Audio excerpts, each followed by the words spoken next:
우리는 보통 교회가 아닙니다. 말씀하는데 박수 받고 이런 교회 아마 없지 싶습니다. 아멘.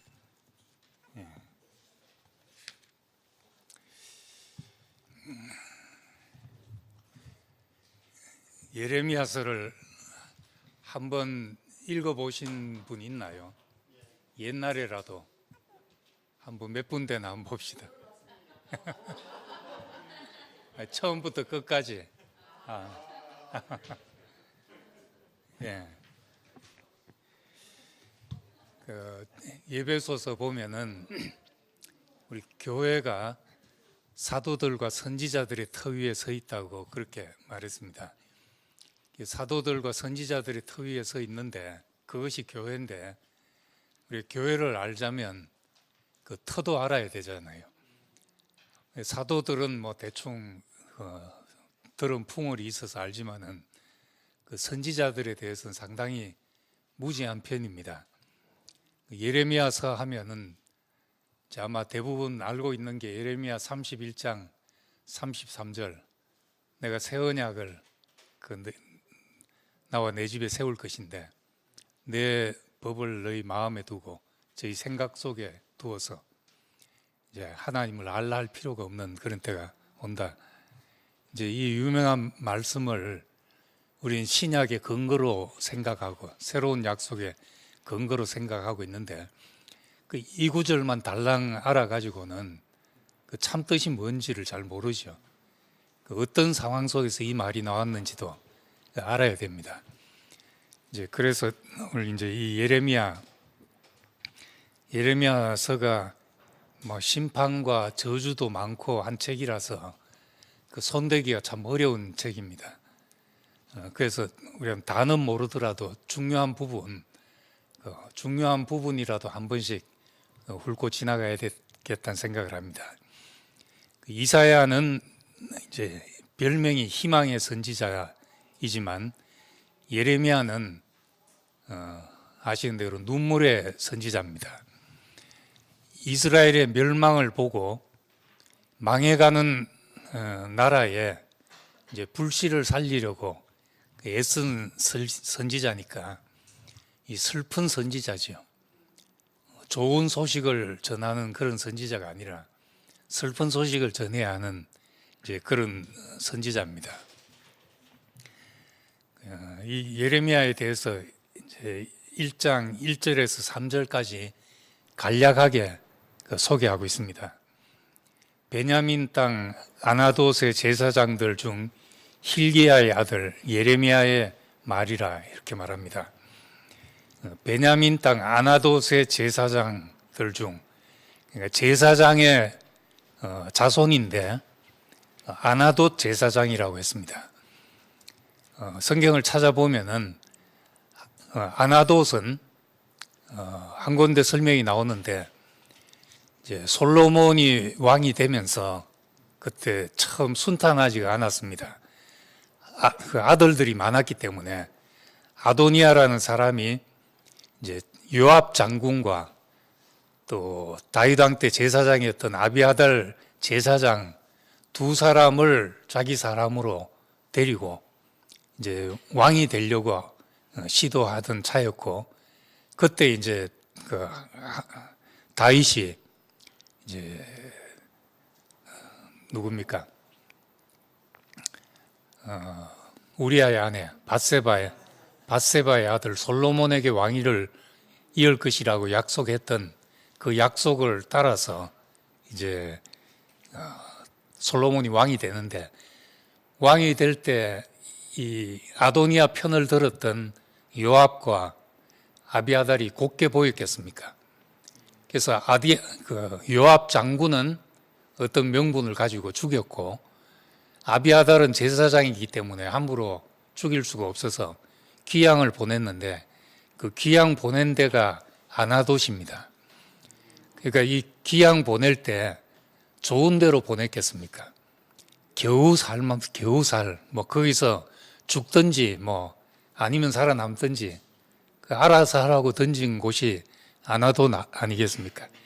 그 귀양 보내는 데는 그런 데죠. 먹을 것이 풍부한 데도 아니고 이런 곳의 제사장이었으니까 몰락한 가문에서 난 사람이 예레미야라고 볼 수가 있습니다. 이 솔로몬 때부터 지금 아몬의 아들 유다 왕 요시야가 다스린 지 13년의 여호와의 말씀이 예레미야에게 임하였다 했으니까 솔로몬에서부터 요시야 왕은 몇백 년이 흘렀습니다. 솔로몬은 이제 왕조가 사울, 다윗, 솔로몬 왕조가 시작될 때고 요시야 왕은 사실상 유다의 마지막 왕이나 다를 바 없는 이제 그런 왕이었으니까 그 수백 년 동안 이 아나도 땅에서 여기서 무엇이 선한 것이 낫다는 것이 없는 그런 곳인데 이곳에서 이제 예레미야가 나왔다는 겁니다. 그러니까 우리는 이제 요즘 흙수저, 금수저 이런 얘기도 하고 부모 잘 만나서 또 부모 잘못 만나서 이제 그런 얘기도 하지만 단기적으로 보면은 부모 잘 만나서 잘 사는 것 같고 하지만 성경의 역사도 그렇고 부모 잘 만난 것이 꼭 복이 되는 것은 아니고 부모 못 만난 것이 꼭 자기 인생의 팔자가 험하게 되는 그런 것만은 아닙니다. 왕들의 역사를 보면은 아주 선한 왕 밑에 악한 왕이 나오고 또 아버지는 악했는데 선한 왕이 나오고 이런 걸 봅니다. 그것은 이제 하나님의 나라의 어떤 일은 혈통으로나 육적으로 나는 것이 아니기 때문에 그것과 전혀 상관없다는 말입니다. 그리고 이제 아나돗 제사장들 중에서 hil기야라는 사람의 아들 예레미야라고 했으니까 아무런 유명한 사람도 아니고 몰락해서 제야에 머물러 있던 사람들이 몇백 년 흘러서 그 사이에 얼마나 많은 일이 지나갔겠습니까? 나는 왜 이런 부모를 만나서 이렇게 태어나서 중앙에 한 번도 진출을 못 해보나 이런 아들들도 있었을 것입니다. 그런데 그 길게 보면은 그 많은 사람들이 예레미야라는 사람이 나오는 미끄럼이 되었다고 볼 수 있습니다. 그러니까 우리는 우리 인생에 대해서도 내가 내 인생이 성공했냐 실패했냐 단순하게 그렇게 볼 것만도 아니고 우리 부모가 어떠냐 단순하게 그렇게 볼 것만이 아니고 우리가 산 어떤 길은 먼 훗날 누구에겐가 미끄럼이 될 수 있고 어떤 새로운 일을 시작하는데 발판이 될 수 있다. 누구도 모르는 일이다. 그렇게 생각하게 됩니다. 그렇기 때문에 내게 주어진 일을 우리가 할 뿐이지 우리 스스로 우리 인생을 평가하거나 하는 것은 무익하다는 걸 볼 수 있습니다.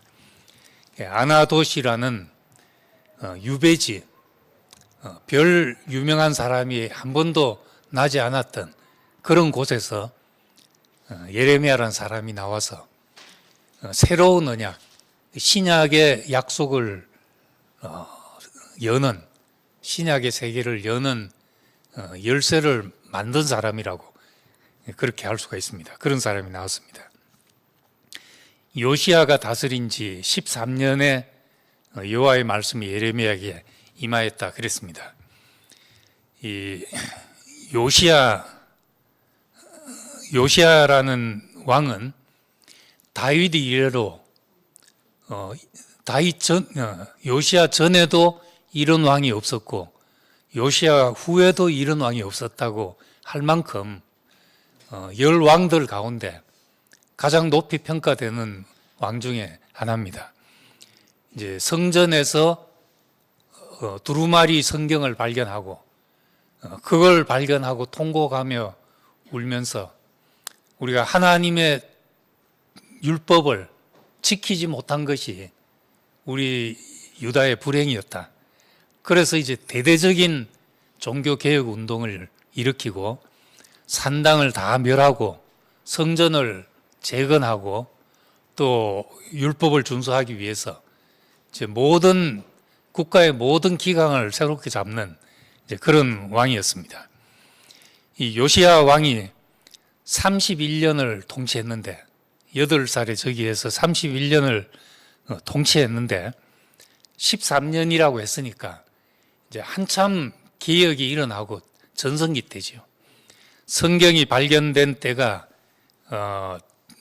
이제 요시야 왕 18년이 되어서 12년부터 종교개혁이 일어나고 이제 18년에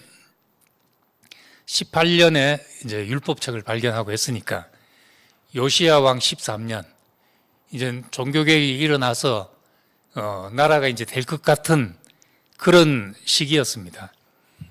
그래서 다윗 이래 이런 왕이 없었다 할 정도였습니다. 물론 그 앞에 우시야 왕도 영토를 가장 넓힌 우시야 왕도 있었고 또 정말 그 아수르를 물리친 히스기야 왕도 있었고 그 유명한 왕들이 있었지만은 어쨌든 요시야에 와서는 이전에도 이런 왕이 없었다고 평가할 정도였습니다. 그리고 이 요시야 왕이 될 즈음에는 이제 622년경 이때쯤이니까 723년에 북왕국 이스라엘이 이제 아수르에 망했습니다. 723년.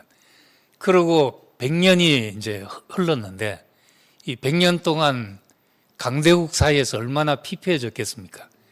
그런데 이제 다시 나라를 일으키게 되는데 이 시기가 아수르가 쇠락해 갈 즈음이었습니다.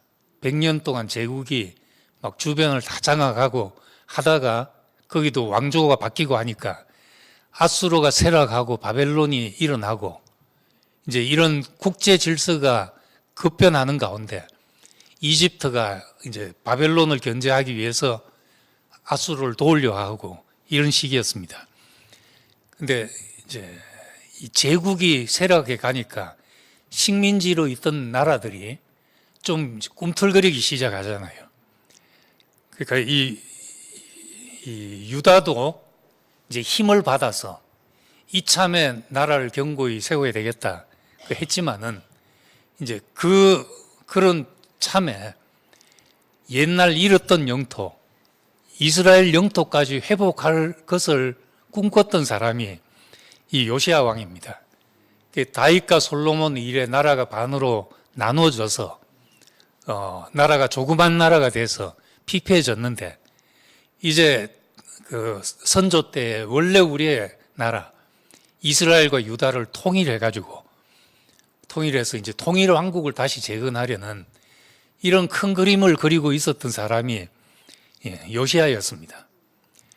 그러니까 이거를 이제 이렇게 작은 나라가 일어서려고 하니까 주변에서 곱게 보겠습니까? 그래서 주변 나라들도 이제 가만히 안 두고 영향을 행사하려고 했던 거죠. 그래서 이 요시야 왕은 저기 31년쯤에 될 때 이집트 왕 느고가 우리 지금 열왕기 하 배울 때 한번 하고 지나갔던 겁니다. 이집트 왕 느고가 이제 아수르와 손잡고 바벨론을 치려고 올라가는 참에 이제 유다 길을 통과해야 됐습니다. 길을 비켜라 이래 됐는데 요시야가 나가서 싸우게 됐던 거죠. 그러니까 이 길을 비키고 그냥 요구대로 들어주고 하면 다시 속국으로 전락하기 때문에 뭔가 이제 존재감을 보여줘야 되는 그런 상황이었는지도 모릅니다. 나가서 이집트 왕과 싸우다가 무모하게 무깃도 전투에서 이제 사망했던 겁니다. 그래서 이 무깃도 전투가 유다 역사에서는 가장 비극적인 이스라엘 역사에서 가장 불운하고 불행한 역사이기 때문에 요한계시록에도 이 전투를 상징한 이야기가 나오죠. 그게 아마겟돈 전쟁이라는 겁니다. 아마겟돈이 이제 무깃도의 언덕이라는 말인데 그 말의 헬라어가 아마겟돈입니다. 마겟도의 언덕. 그런 뜻입니다. 이 전투를 이제 유대인들은 굉장히 깊이 기억하고 있기 때문에 유대인들에게 말하자면 아마겟돈 전투라고 해야지 그들한테 얼마나 이게 끔찍하고 불행한 것인가를 기억했던 겁니다. 근데 이런 과정을 이제 예레미야가 지켜보면서 예언을 하게 됐던 겁니다. 근데 저기 13년의 여호와의 말씀이 임했는데 한참 잘 될 때잖아요. 한참 잘 될 때 예레미야는 이스라엘의 비극이 자기 눈앞에 보여졌던 겁니다. 불행을 예언해야 되는 예언자가 되었던 겁니다. 이사야는 이사야 6장에 보면 언제 이사야가 부름을 받는가 하면 이사야 6장 1절에 우시야 왕이 죽던 해라고 했습니다. 우시야 왕은 이제 다윗 이래로 나라가 가장 영토를 넓게 차지하고 뭐 나라가 이제 힘이 있어진 그런 때였습니다. 그런 왕이 죽었으니까 그런 왕이 이제 교만해져서 제사장이 드린 제사를 자기가 드리려고 하다가 문둥병이 걸려서 죽었다고 했습니다. 이렇게 죽고 나니까 나라가 이제 흔들리는 때죠. 나라가 흔들리고 위태하고 풍전등화와 같은 시기에서 오히려 이사야는 희망을 예언했던 거죠. 그런데 반대로 예레미야는 아주 이제 잘 돼간다 하는 그 희망적인 때에 앞으로 닥쳐올 불행을 예언하는 그런 예언자였습니다. 이 요시야 왕은 사실상 유다, 아까도 말했지만 사실상 유다의 마지막 왕인데 유다가 이제 요시야가 이집트 왕에게 전투에서 죽었습니다. 그러고 나서 이제 여호야스라는 아들을 세우지만은 이제 이집트가 볼 때는 누가 네 마음대로 왕을 세우냐 해서 왕을 자기들 마음대로 이 왕을 석 달 만에 폐위하고 자기들이 왕을 세웠습니다. 그게 여호야김이죠. 여호야김이 하다가 또 죽고 여호야긴이란 사람이 왕이 됐는데 바벨론이 일어나서 이 여호야긴과 왕의 신하들과 모두 다 잡아가고 사실상 이제 무주공산 실제적으로 나라가 망한 건데 바벨론에 의해서 꼭두각시로 세워진 것이 시드기야죠. 근데 이 시드기야 마지막 왕이 바벨론과 이집트 사이에서 눈치를 보다가 이제 바벨론 왕 느부갓네살이 요것 봐라 하고 와가지고 보는 앞에서 자식들을 죽이고 두 눈을 뽑고 바벨론으로 끌고 갔다. 이것이 이제 유다 왕국의 최후였습니다. 그러니까 요시야 왕이 죽고 나서부터는 이미 나라가 아닌 것이죠. 그런 나라였고 이제 이 시기에 예레미야가 이제 예언을 하게 됩니다.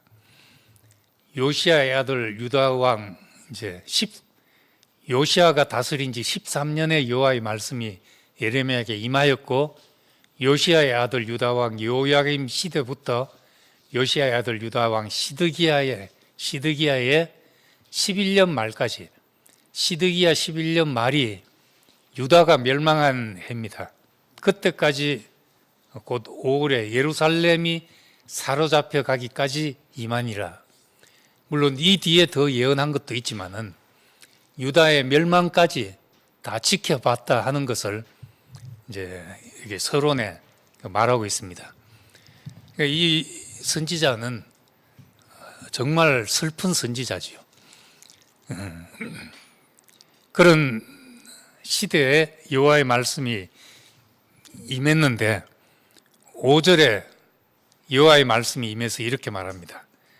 내가 너를 모태에 짓기 전에 너를 알았고 네가 배에서 나오기 전에 너를 성별하였고 너를 여러 나라의 선지자로 세웠노라 이렇게 말했습니다. 내가 너를 세웠다. 단지 유다의 선지자가 아니라 여러 나라의 선지자로 모든 나라에 하나님의 말씀을 전한 자로 세웠다. 이렇게 말했습니다. 모든 이방 국가를 향해 하나님 말씀을 대언하도록 했으니까 이 이방 국가, 아수르, 바벨론, 이집트 이런 대제국을 상대로 예언을 해야 했던 것이죠. 그러니까 이런 상황, 하나님이 나를 불러 세웠다. 모태로 남으로부터 내가 배에서 나오기 전에 너를 성별했다. 이렇게 이제 말하는 것은 우리 구절을 표면적으로 보면 하나님이 이 사람을 예정했구나. 태어나기 전부터 이 사람을 선지자로 세우기로 예정했구나. 이렇게 우리는 이해합니다. 근데 이 말이 사실은 우린 누구를 통해서 듣고 있는가 하면 예레미야를 통해서 듣고 있는 것이거든요. 하나님이 나에게 이렇게 말했다. 그러니까 예레미야의 이해인 거죠. 하나님의 계시지만은 예레미야가 자기가 그렇게 이해한 겁니다. 모태에 짓기 전에 하나님이 나를 아셨고 내가 배에서 나오기 전에 하나님이 나를 성별하셨구나. 이런 예레미야의 고백으로 볼 수 있습니다. 성경에 나오는 말은 다 시나리오적인 예언이 아니고 고백적인 이야기입니다. 다. 우리도 하나님이 나를 창세전에 택하셨다. 창세전에 우리를 예정하셨다. 그 신약의 이런 고백들은 진짜 시간적으로 창세전에 하나님이 스케줄을 짜고 시나리오를 만드셨다는 말이 아니라 그렇게 우리가 이해하기보다 지금 우리에게 있는 부르심이 너무나 확실하고 소중할 때 우리도 그렇게 고백하게 됩니다. 이건 그냥 우연히 된 일이 아니다. 어쩌다 보니까 나한테 이런 사명이 주어진 게 아니다. 하나님의 계획 안에 있었구나. 이제 이렇게 고백하게 되는 것 같습니다. 근데 이 하나님의 말씀이 임했을 때 이 예레미야는 슬퍼도소이다. 주 여호와여 보소서 나는 아이라 말할 줄 알지 못하나이다 했습니다. 슬픕니다. 나는 아이입니다. 말할 줄 모릅니다.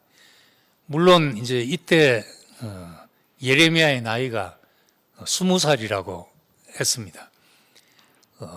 이 요시야 왕이 8살 때 저기에서 13년이 되었을 때 예레미야가 부름 받았다고 했으니까 이제 왕과 비슷한 나이죠.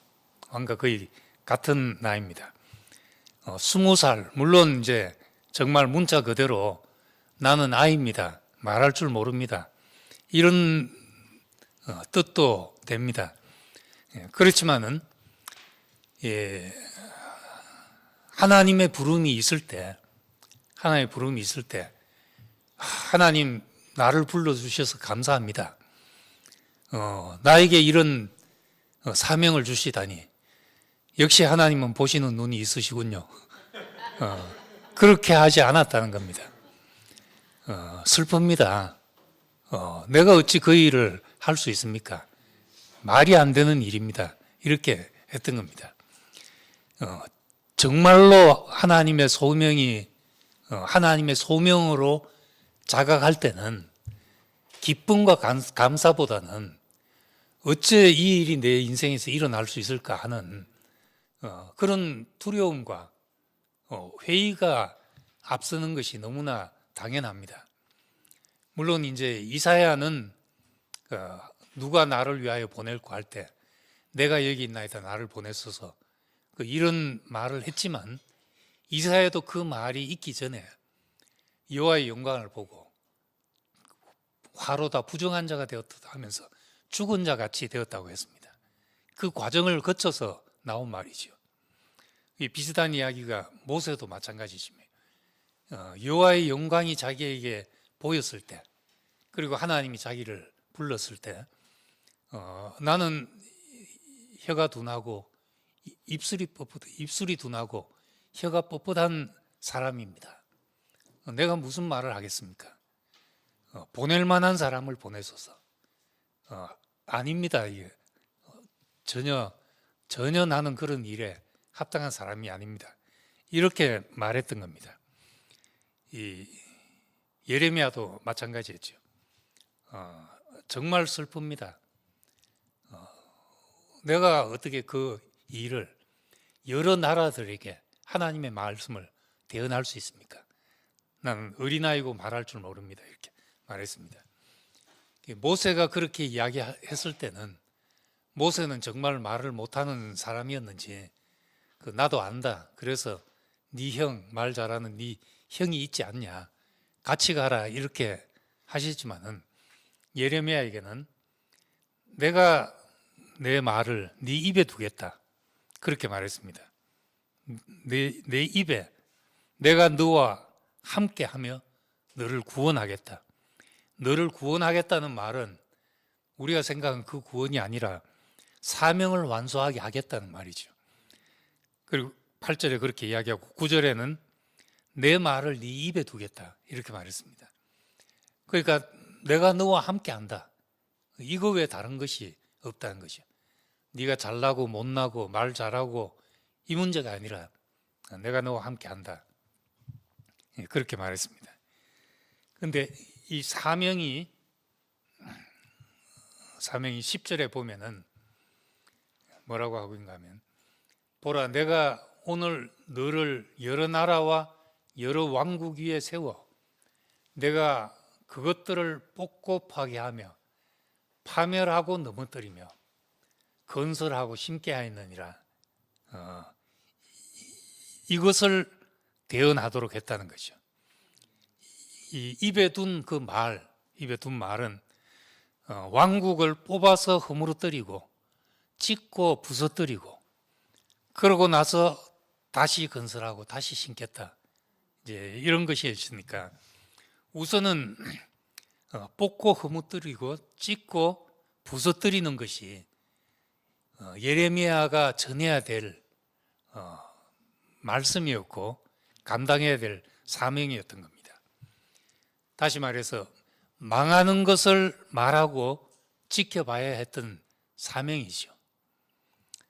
우리는 이제 사람을 살린다 하고 너무 이제 좋은 말만 하려고 애쓰는 또 그 살림 콤플렉스에 갇혀 있기가 쉽잖아요. 근데 하나님의 말씀은 꼭 좋은 말만 있는 것도 아니고 때로는 쓴 말도 있고 여러 가지 어떤 것을 우리가 감당해야 될지 모르는 일입니다. 그러니까 이 하나님의 일은 이 망하게 하고 끝나게 하고 다시 세우는 것이죠. 그냥 무조건 오냐 좋다 이렇게 되질 않는다는 겁니다. 지난 일요일 우리 김우윤 목사님 말씀 저는 굉장히 은혜 받았는데 다른 분들은 어떤지 모르겠습니다. 어떤 하나님의 외로움, 하나님이 버림받은 자리.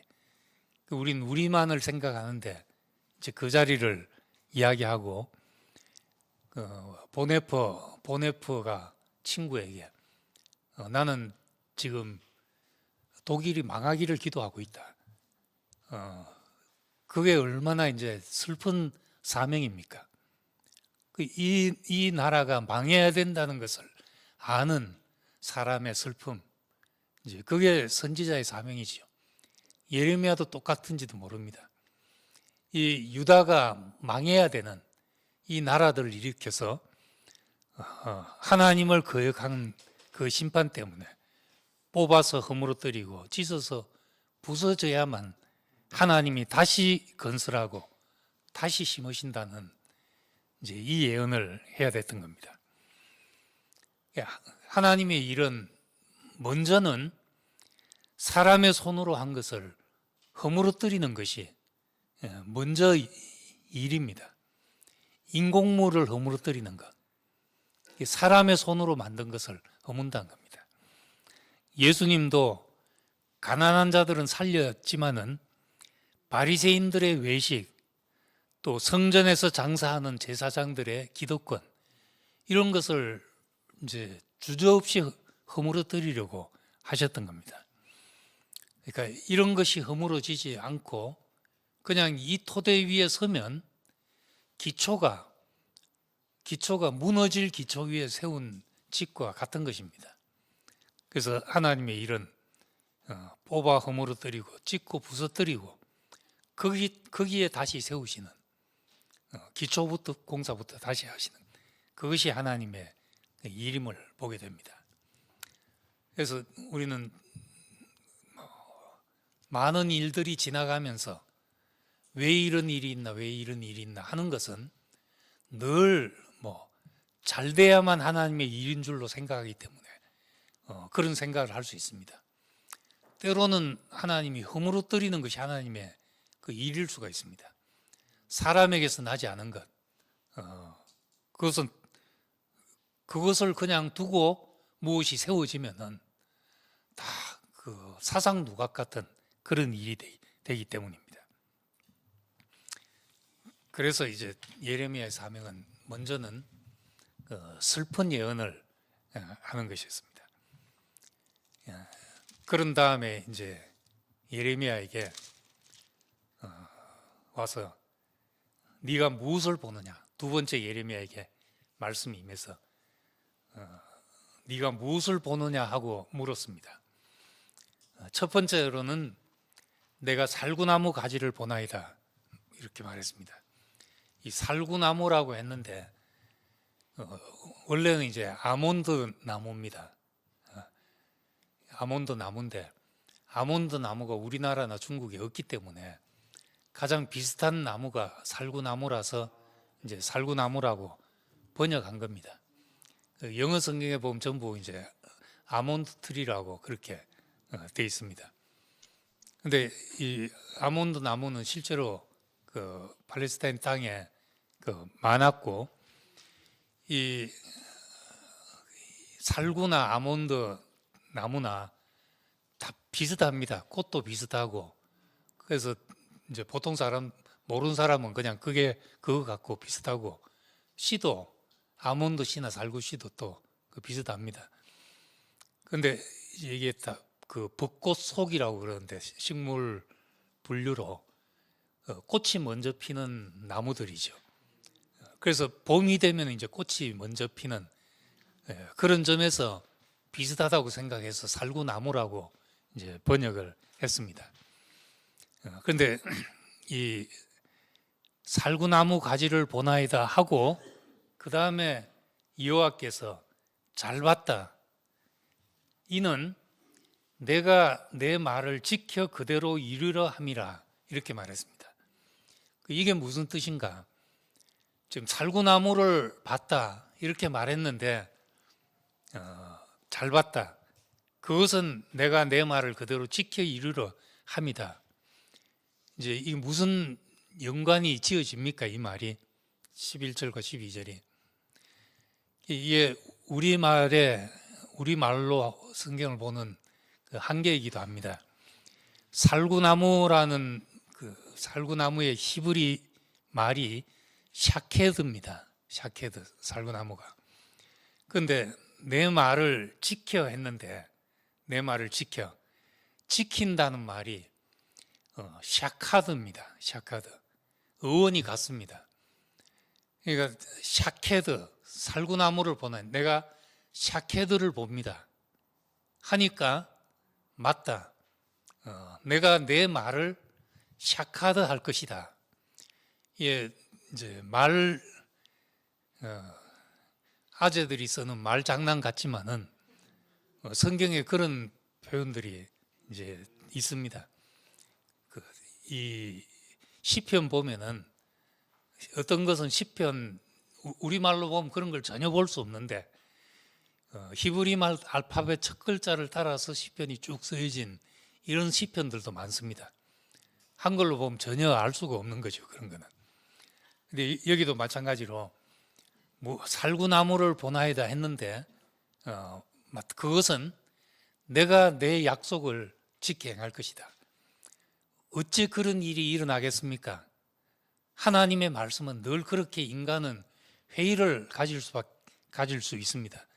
그런데 하나님이 다시 말하기를 내가 내게 준 말, 네 입에 내 말을 넣어주겠다 했는데 그 말은 반드시 지켜질 것이다 하는 약속으로 이것을 한 겁니다. 이제 말했지만은 이 아몬드 나무, 살구나무는 봄을 알리는 봄의 전령 같은 나무입니다. 우리나라는 이제 벚꽃놀이를 하잖아요. 벚꽃이 피면 이제 봄이 왔다고 이제 기지개를 펴고 기분 좋게 여행도 하고 하듯이 이제 그 지역은 그것이 아몬드 나무였습니다. 봄이 반드시 온다. 하나님의 약속은 반드시 지켜진다. 마태복음 24장에 보면 예수님이 무화과 나무의 비유를 배우라. 가지가 연해지고 잎사귀를 내면 여름이 가까워진 줄 알지 않느냐. 시대도 그렇게 분별하면 된다. 이렇게 말했습니다.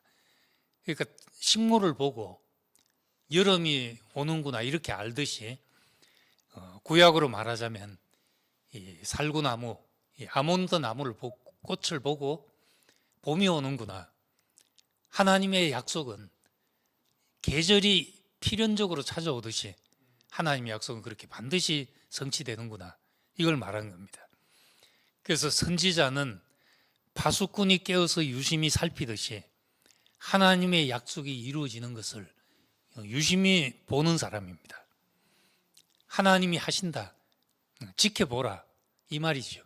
이 말이 이제 샤카드 하는 말입니다. 샤카드를 말하기 위해서 지켜지는 것을 보라. 이걸 말하기 위해서 이제 샤케드, 아몬드 나무를 등장시킨 것입니다. 그다음 두 번째, 또 무엇을 보느냐 하고 물었습니다. 여호와의 말씀이 다시 내게 임해서 내가 무엇을 보느냐 하고 13절에 다시 물으니까 끓는 가마를 보나이다. 펄펄 끓는 솥을 봅니다. 그런데 그 솥은 윗면이 북에서부터 기울어져 있습니다. 북쪽에서부터 기울어져 있습니다. 이렇게 말했습니다. 이제 끓는 솥이 기울어져 있다면 어떤 상황입니까? 위험한 상황을 예고하는 거죠. 지금 부엌에서 밥하는데 솥이 지금 기울어져서 막 펄펄 끓고 있으면은 뭐 위기 일촉즉발이잖아요. 그런 상황을 말하고 있습니다. 이 북에서부터 기울어졌다 했는데 이 북쪽은 성경에서 재앙이 오는 방향입니다. 북쪽에 있는 바벨론 또 아수르, 페르시아, 정확하게 말하자면 뭐 북동쪽이라고도 할 수 있고 이제 동쪽이라고도 말할 수도 있는데 왜 재앙이 북쪽으로부터 오냐 하면은 이 이스라엘의 동쪽은 산맥으로 막혀져 있습니다. 사막과 산맥으로. 지금 뭐 이제 골란 고원도 있고 레바논 고원이 있어가지고 레바논 산맥이 가로막고 있어서 이쪽으로 쳐들어오기는 매우 힘듭니다. 그래서 강대국들이 쳐들어올 때 다 북쪽으로 쳐내려 왔던 겁니다. 북쪽에서 기울어져 있다는 것은 제국이 쳐들어올 것을 예견하고 있는 거죠. 지금 이 당시는 100년 동안 아수르라는 제국을 막고 있었습니다. 신기하게 하나님의 은혜로 히스기야 시대부터 아수르라는 제국이 유다는 못 삼키고 있었던 거죠. 주변을 다 식민지로 만들었는데 유다만은 못 삼키고 있었습니다. 그런데 그 다음 이제 아수르가 바벨론에게 망하고 바벨론이 페르시아에게 망하고 하면서 그런 이제 재앙들이 북쪽으로부터 다 내려오게 된 것입니다. 근데 이 재앙을 이야기하는데 그 뒤에 보면은 내게 이르시되 재앙이 북방에서 일어나 이 땅의 모든 주민에게 부어지리라 했는데 15절에 보면 내가 북방 왕국들의 모든 족속들을 부를 것이다. 이 말은 그냥 외세가 침입한다는 말이 아니라 하나님이 그들을 사용하신다는 말이죠. 재앙의 주체는 북방 나라가 아니라 하나님이 그들을 도구로 쓰신다는 말입니다. 그들은 하나님의 섭리하에 있다. 그렇게 말하고 있습니다. 왜 하나님이 그렇게 하시느냐? 그렇게 하지 않으려고 수많은 경고를 날리고 수많은 시간을 기다렸다고 말을 합니다. 그럼에도 불구하고 이제 안 되니까 마지막에 이제 회초리를 드는 이제 그런 광경인 거죠. 그래서 항상 이 성경에 보면은 그 많은 일이 지나가고 인간으로 보면은 이 팔레스타인 땅의 조그만 유다 나라, 이스라엘이라는 나라가 어떻게 이집트와 뭐 페르시아, 바벨론 또 아수르 이런 제국들을 이기고 살아남겠습니까? 망하는 게 당연한 일이죠. 그런데 이 성경은 그렇게 보지 않고 그 모든 나라들을 하나님이 주관하신다고 말하고 있습니다. 우리 이런 이제 믿음, 우리 개인적으로 이런 믿음을 가지고 산다면 내게 일어나는 일이 어떤 것이라 하더라도 그것은 뭐 누구 때문에 이렇게 됐고 누구 때문에 이렇게 됐다 하는 것은 그건 불신앙인 거죠. 하나님 없는 사람의 이야기인 겁니다. 우리가 정말 하나님이 있다고 고백하는 것, 뭐 사람의 위치 말하지만은 사람의 위치라는 것은 하나님이 자기 형상으로 지었다는 것을 전제한 것이잖아요. 하나님이 사람을 지으셨고 사람이 하나님이 피조물이고 우리는 당신의 형상이라는 고귀한 목적을 우리에게 두셨다. 그 자리에서만 인생의 가치를 발휘한다 하는 거니까 하나님 없으면 뭐 인생의 위치라는 것도 없고 아무것도 없는 거죠.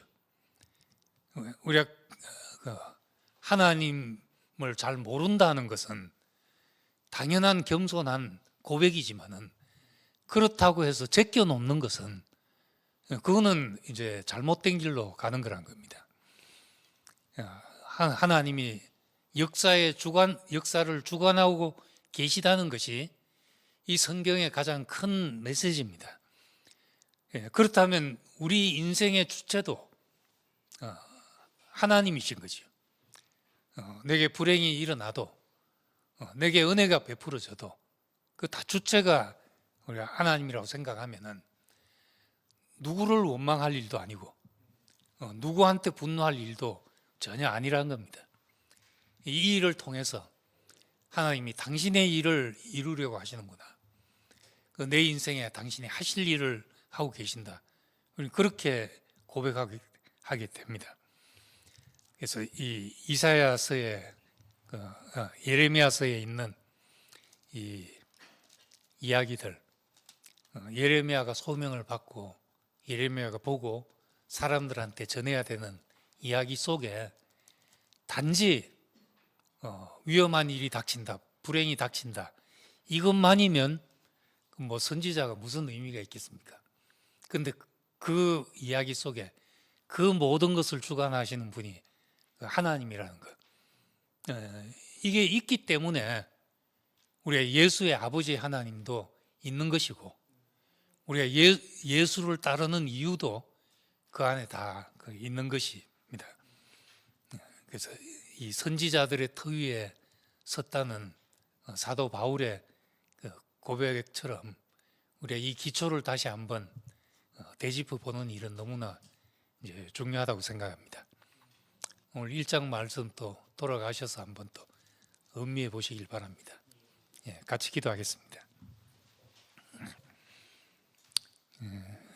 은혜로우신 아버지 하나님, 우리는 하나님의 말씀으로 우리 영혼이 소생하고 기쁨을 얻고 복된 소식을 접하기도 하지만은 또 하나님의 말씀으로 인해서 우리가 어떤 슬픈 상황도 맛봐야 하고 사람들에게 말해야 하는 때도 있는 줄 압니다. 우리가 여호와로 인해서 복을 받았은즉 또 화도 있는 것이 당연하지 않냐는 욥의 고백처럼 우리 인생에 무슨 일이라도 하나님으로 말미암은 것이라면 그것이 마침내 우리에게 그 복이 될 것을 믿고 또 하나님이 하시는 일을 보고 기다리는 사람들이 되기를 원합니다. 예레미야서를 통해서 우리 눈을 열어주시고 새 언약의 경륜이 보일 때까지 우리를 이끌어 주시기를 원합니다. 예수님 이름으로 기도드립니다. 아멘.